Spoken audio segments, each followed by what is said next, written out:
Hi everyone, back with me again in this channel. On today's video, I'm going to show you how to sync the Google Chrome, or how to turn on sync on Google Chrome, sorry.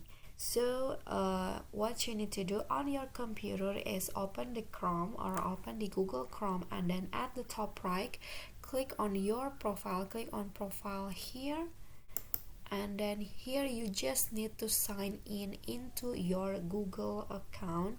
So just click on add and then click on sign in, type in your email,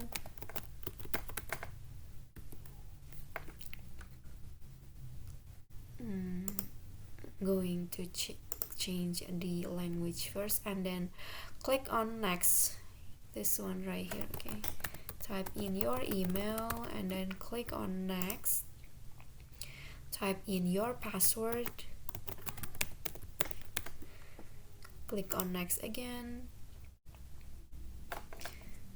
and then here I'm just need to send a verification to my phone.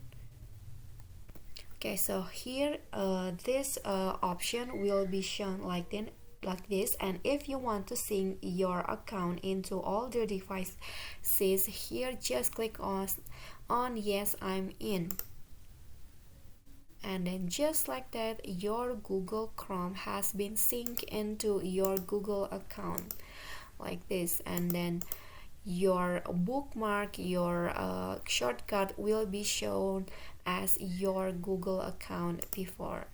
Okay, so that's it for me. If you got any question, feel free to drop it in the comment, and if you think this video is helpful, don't forget to click like and subscribe for more videos. Thank you guys for watching. Bye bye.